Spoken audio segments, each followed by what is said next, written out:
Imagine being told that your brain is too small to fly a fighter jet. Imagine being handed a uniform, given a rifle, asked to die for your country, and then being told, in the same breath, that you are biologically inferior, that your hands cannot grip a throttle with precision, that your eyes cannot read instruments under pressure, that your mind cannot process the mathematics of aerial combat. Imagine being told all of this by doctors, by generals, by scientists with PhDs and government salaries.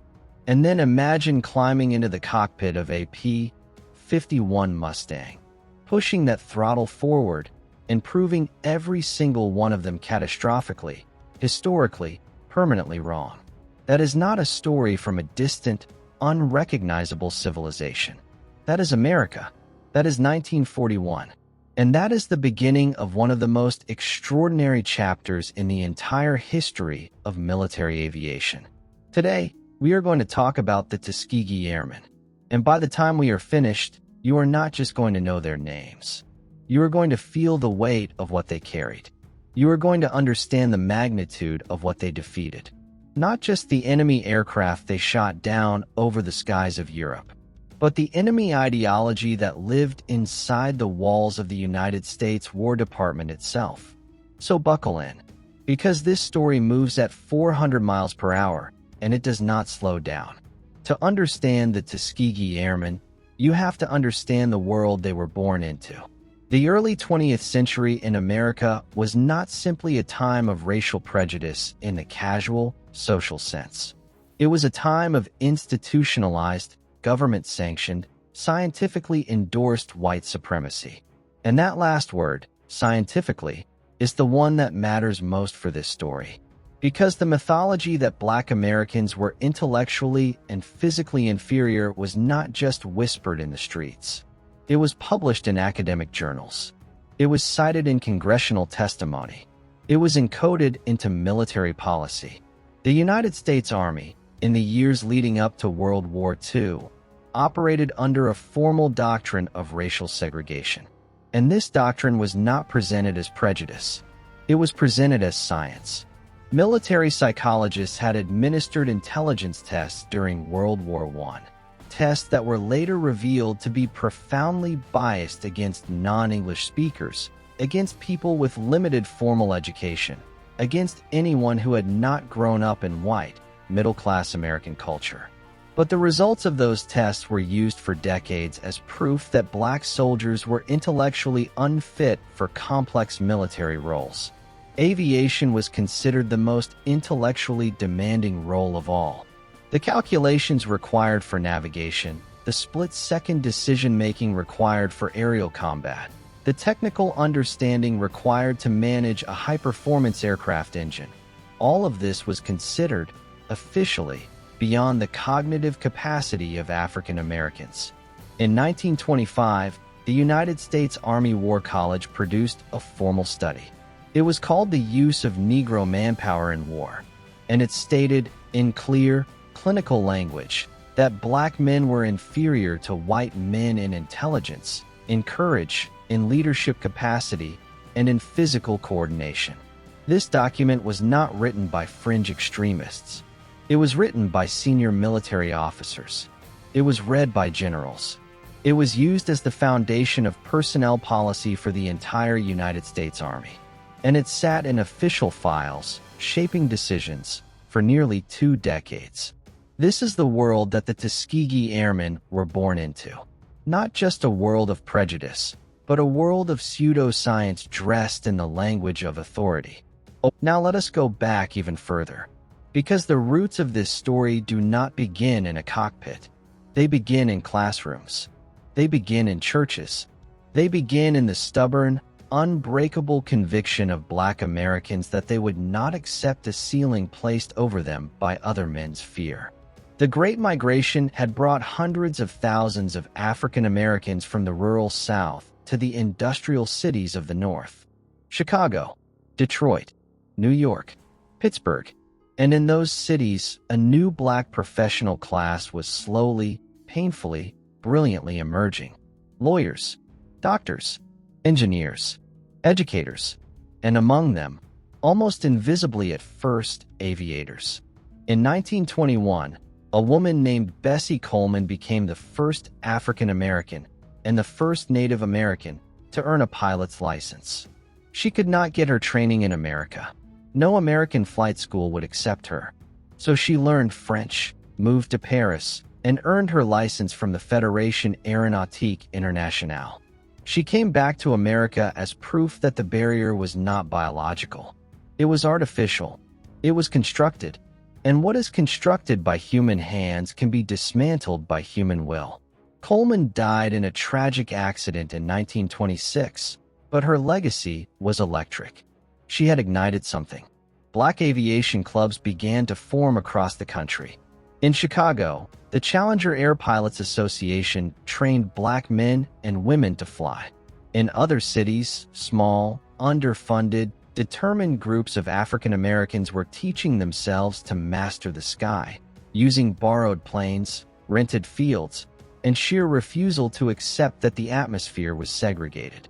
One of the most important figures in this story before the Tuskegee program even existed was a man named John C. Robinson.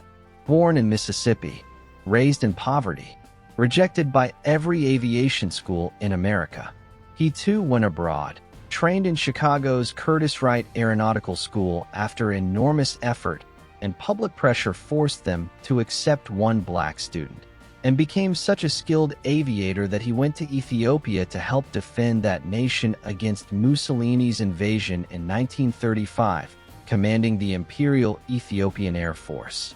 He came back to America a hero in the black press, a phantom to the white press, and a symbol to every young black man who had ever looked at the sky and felt the pull. These were the shoulders that the Tuskegee Airmen stood on. Not the shoulders of military institutions that welcomed them.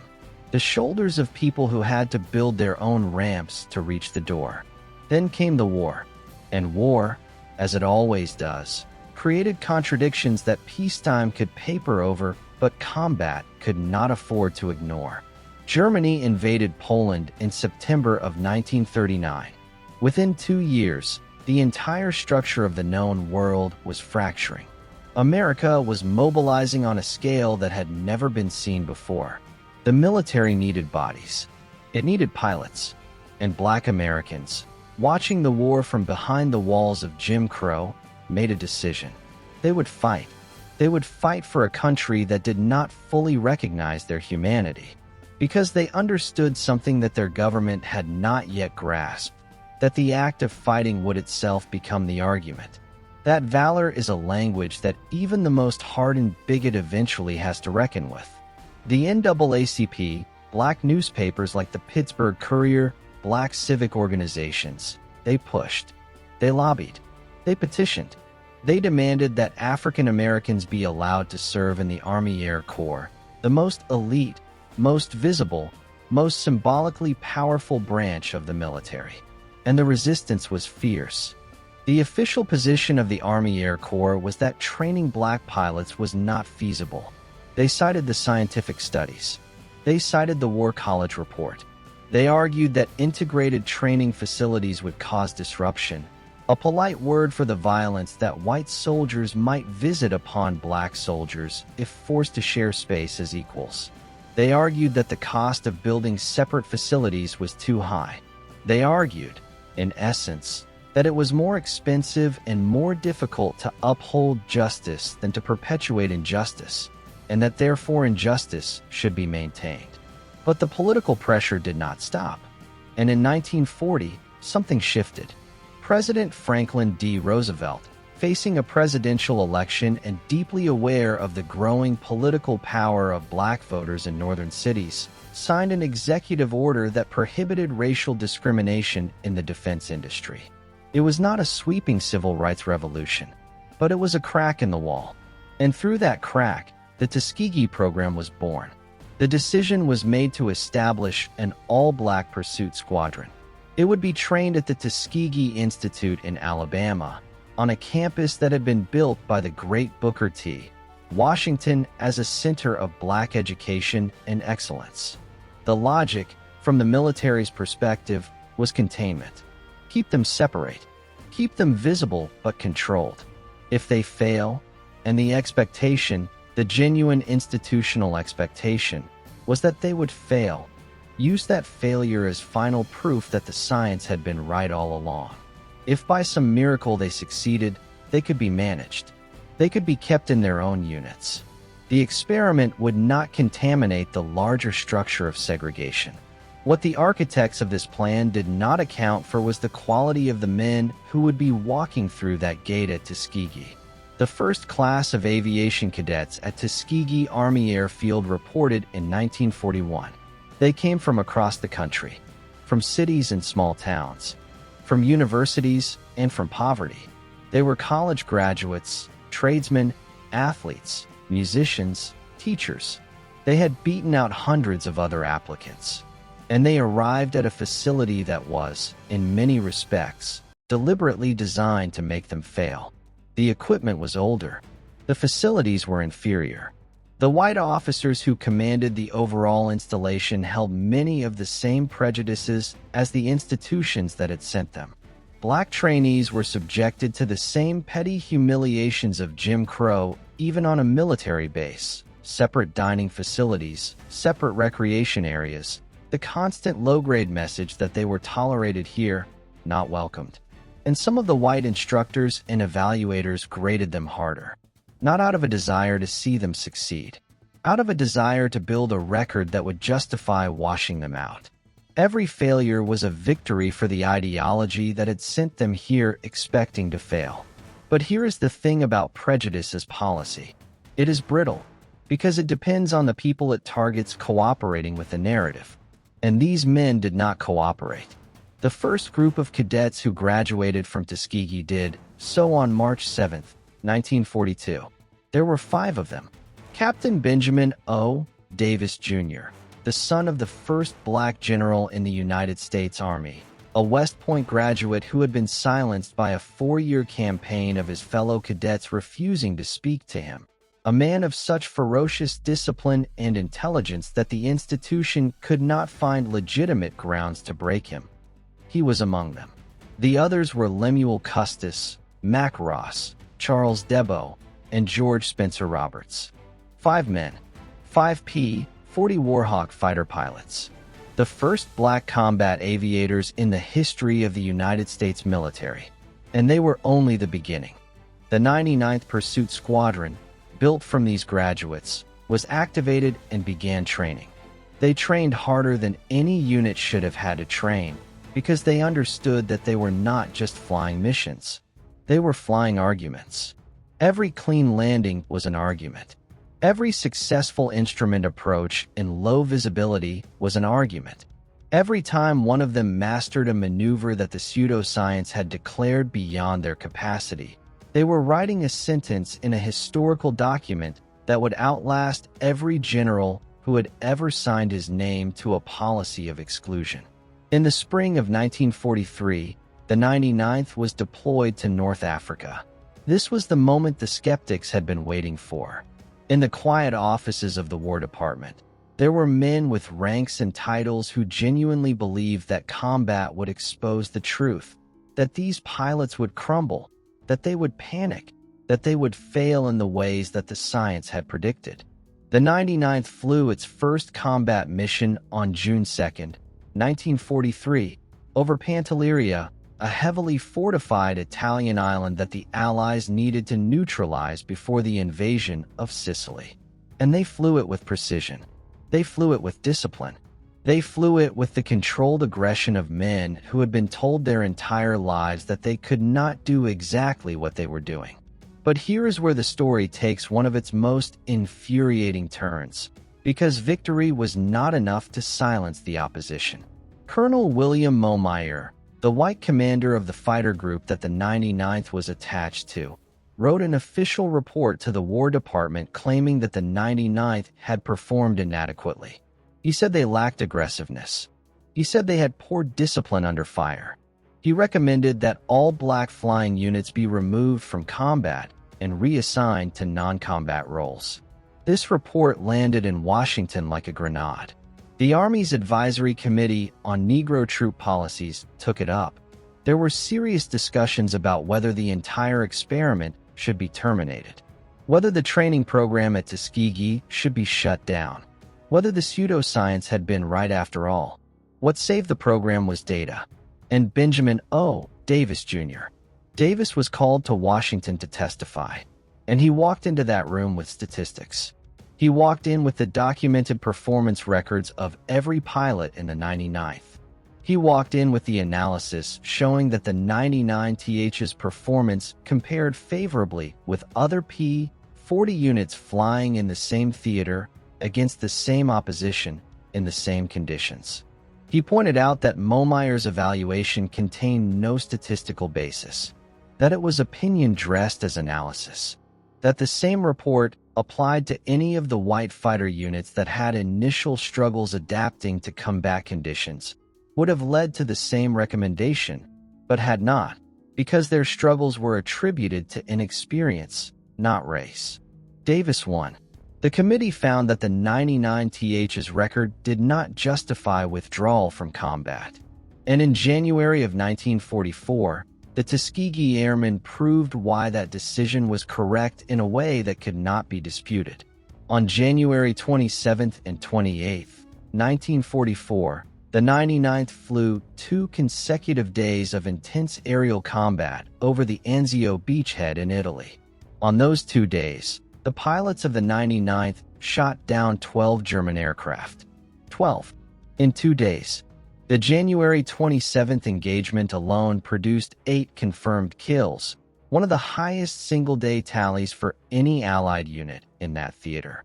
Lieutenant Clarence Jameson, Lieutenant Charles Bailey, Lieutenant Wilson Eggleston, and others put their names in the permanent record of aerial combat excellence. Not as black pilots. As pilots. Full stop. The war had found them, and they had answered. By the time the 99th Pursuit Squadron was reorganized and incorporated into the newly formed 332nd Fighter Group in 1944, the Tuskegee program had trained enough pilots to fill 4 full squadrons: the 99th, the 100th, the 301st, and the 302nd. The 332nd Fighter Group, flying under the command of Colonel Benjamin O. Davis, Jr., became one of the most formidable fighter units in the entire Mediterranean theater of operations. And they were about to achieve something that would follow them through history like a banner that cannot be furled. The 332nd was given the role of bomber escort. This was, in the calculus of air war, one of the most critical assignments that existed. The heavy bombers, the B-17 Flying Fortresses, the B-24 Liberators, were the strategic backbone of the Allied air campaign against Germany. They flew deep into enemy territory to destroy factories, oil refineries, rail yards, the industrial blood vessels of the Nazi war machine. And they were devastatingly vulnerable to enemy fighters. German Messerschmitt 109s and Focke-Wulf 190s would slash through bomber formations, and the losses were catastrophic. On some missions, American bomber crews had less than a 50% chance of completing their tour of duty alive. The job of the escort fighter was to stay with the bombers, to absorb the German fighter attacks, to keep the Luftwaffe away from the heavy planes. And here is where the 332nd built the reputation that would define them forever. They stayed. Other escort units, following standard doctrine and aggressive fighter tactics, would sometimes leave the bombers to pursue German aircraft, chasing kills, accumulating personal scores, breaking off to engage fighters at distances that left the bombers exposed. The 332nd did not do this. Davis drilled it into his pilots with iron insistence. Your job is the bombers. Your job is the crew in that plane. You do not leave them. Under any circumstances. You do not leave them. The result was a record that became legendary among bomber crews. The 332nd Fighter Group flew 179 escort missions and completed 15,000 individual sorties over the course of the war. And in that entire span of combat, they never lost a single bomber to enemy fighter attack. Never. 179 missions. Not one bomber lost to a German fighter while under their protection. Bomber crews began requesting them by name. In the coded language of the air bases, they were called the Red Tails because the 332nd painted the tails of their P-51 Mustangs a distinctive red to distinguish themselves. When bomber crews saw those red tails pulling up alongside them, thousands of feet above Germany, they felt something that all the Army studies and War College reports had never predicted. They felt safe. Think about that for a moment. These were white American bomber crews, most of them from a nation saturated in racial prejudice, products of the same culture that had written the studies saying these men were inferior. And when they were flying into flak over Berlin, over Vienna, over the oil refineries of Ploesti, Romania, the most dangerous airspace on Earth, the sight that gave them comfort was those red tails.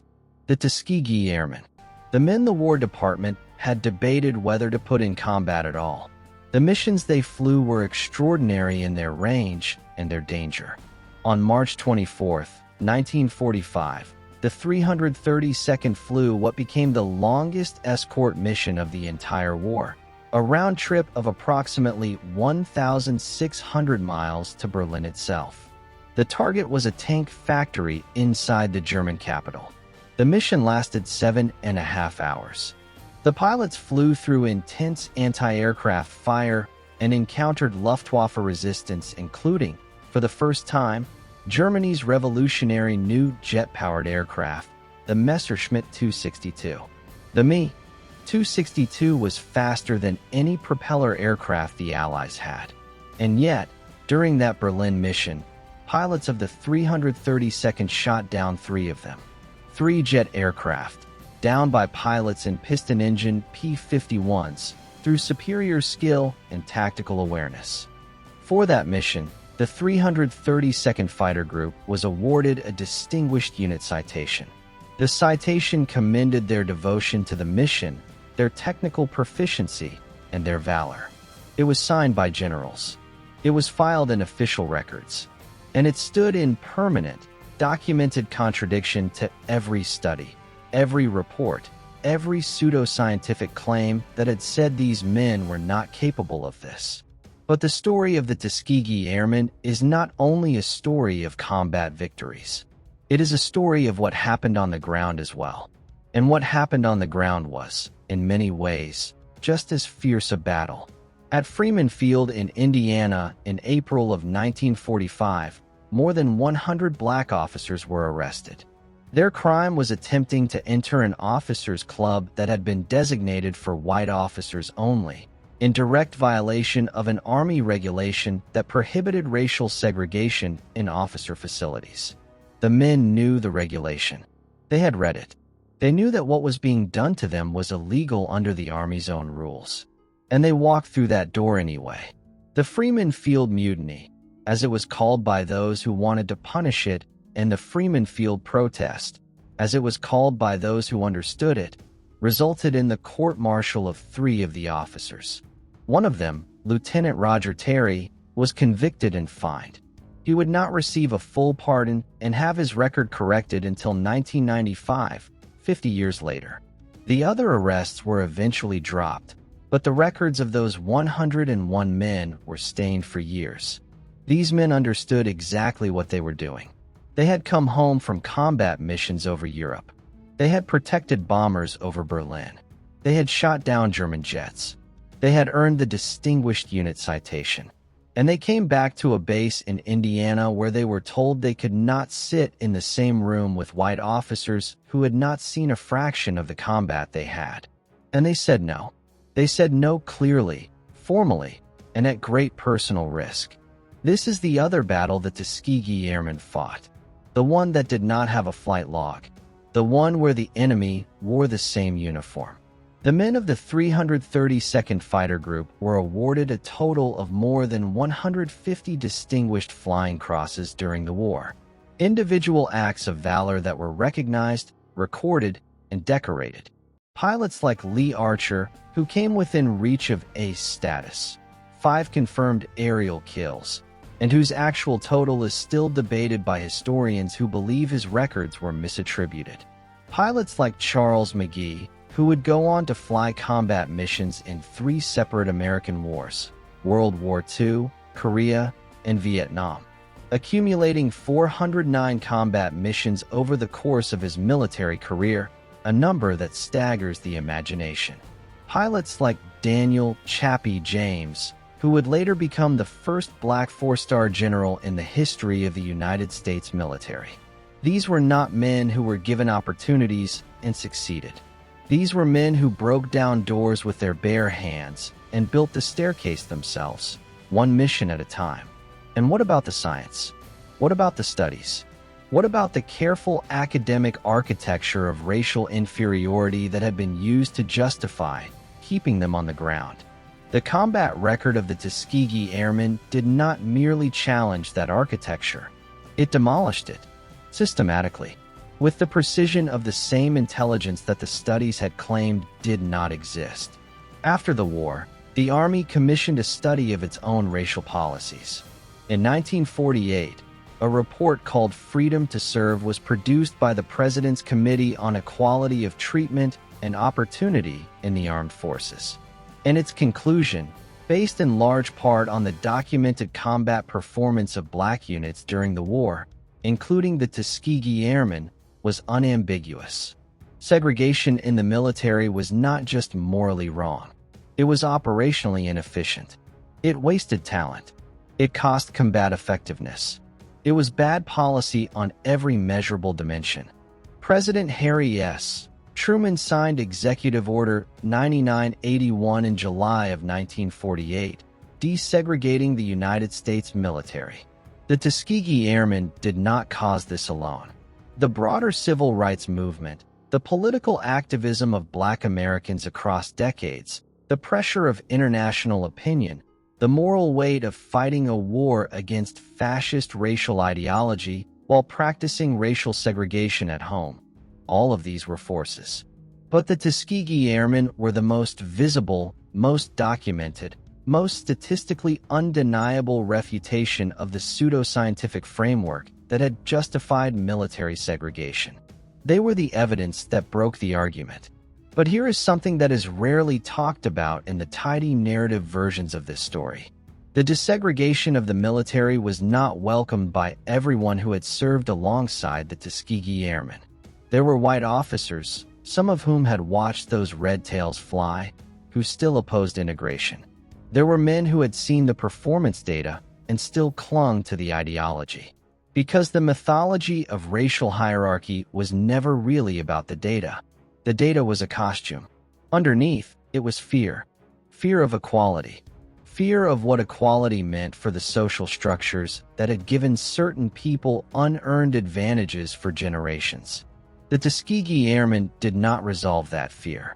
They simply stripped away its disguise. They removed the scientific costume and revealed what was underneath. And what was underneath was not science at all. It was something much more ancient and much more fragile. Now let us talk about the individual human beings inside this story. Because history has a tendency to compress people into symbols, and these men were not symbols. They were human beings who bled and grieved and feared and laughed and loved. Benjamin O. Davis Jr. was one of the most remarkable military figures of the 20th century by any standard.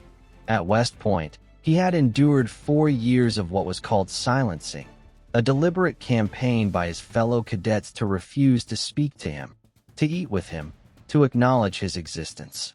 He had lived in almost complete social isolation for 4 years. And he had graduated. He had graduated in the top quarter of his class. And when asked later about that experience, he said that it had taught him something about himself. That his will was not breakable. That solitude could be turned into strength. That the attempt to break you, if it fails, leaves you harder than before.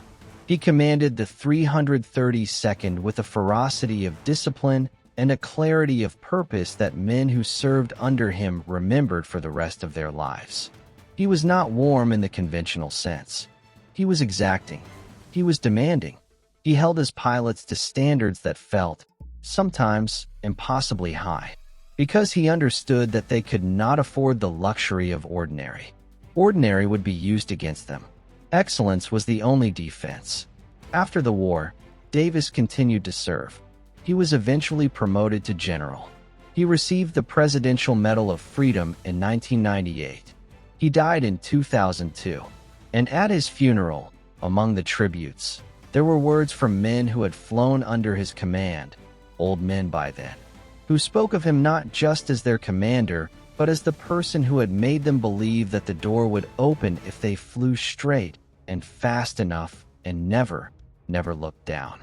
There was a pilot named Robert Nelson who grew up in poverty in rural Georgia, who taught himself to read aviation manuals by the light of a kerosene lamp, who was rejected from the Tuskegee program twice before finally being accepted on his third application, and who flew 40 combat missions over Southern Europe and came home to a country that would not let him sit at the front of a bus. He went to college on the GI Bill, became an engineer, raised a family, and never talked much about his missions. His grandchildren found his records after he died. The decorations, the citations, the documented proof that he had been, for a period of time, one of the most skilled fighter pilots on Earth. They had not known. There are thousands of stories like that. Men who carried their service quietly, because the country they had served did not build monuments to them. Men who fit their medals into shoeboxes. Men who did not talk about it in mixed company because the people around them did not want to hear it, or because speaking about it made them angry, and anger was a luxury that a black man in post-war America could not always afford. 196 Tuskegee Airmen were killed during World War II, 138 in aircraft accidents during training, 66 in combat. Their names are on a memorial. But names on a memorial are the endpoint of a story. The story is everything that came before. There were also the ground crews. This is something that gets lost in the aviation focus. The Tuskegee program trained not just pilots, but hundreds of mechanics, ground technicians, maintenance crews, armorers, communication specialists. The average American fighter pilot of World War II depended on a ground crew of between 8 and 12 people to keep his aircraft operational. The Tuskegee program produced all of them from within the black community. And those ground crews were extraordinary. The 332nd maintained some of the highest aircraft availability rates in the theater, meaning their planes were more often in flyable condition than many comparable units. This was not luck. This was skill. This was the product of meticulous training and genuine mastery of the machinery of air warfare. The maintenance crews worked in the same heat and dust and mud as the pilots. They worked with tools that were sometimes older, sometimes less well supplied than white units received.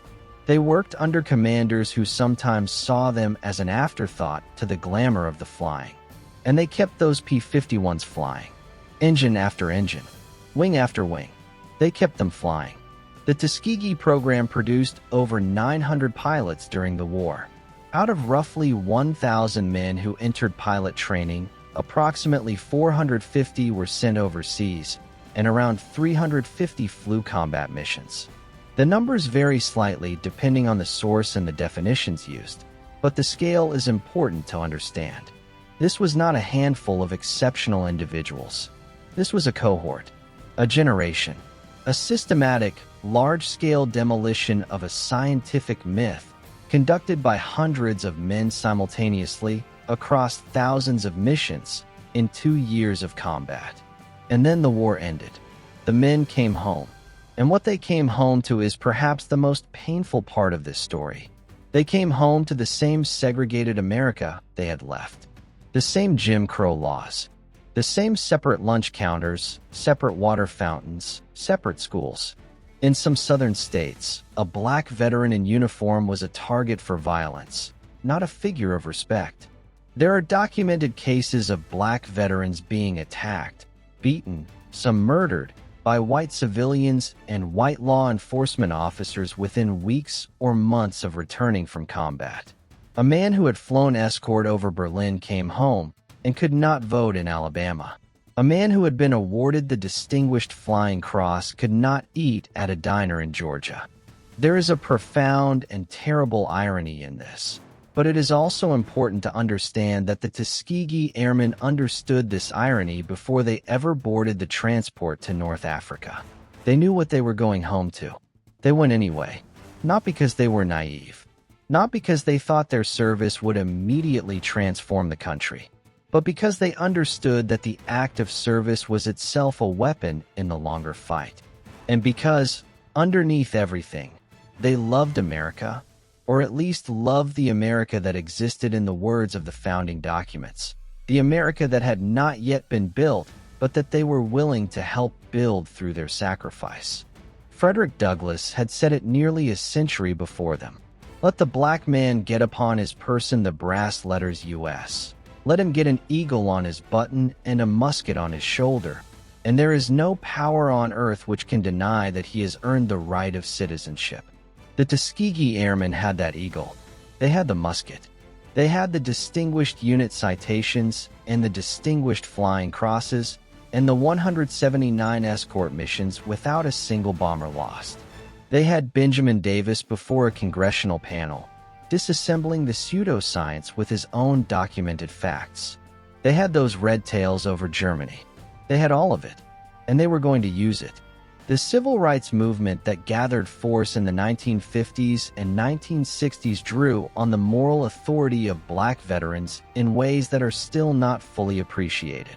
When Rosa Parks refused to give up her seat in 1955, she was operating in a political climate that had been shaped, in part, by the documented record of black military service.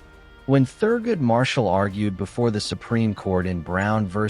Board of Education in 1954, he made reference to the absurdity of a country that sent integrated bomber and fighter crews to die together over Germany and then returned them to segregated schools. The Tuskegee Airmen were evidence. They were facts. They were the living, breathing, flying refutation of everything that separate but equal had rested upon. The desegregation of the military in 1948 was the first major federal desegregation action in American history. It preceded the Civil Rights Act by 16 years.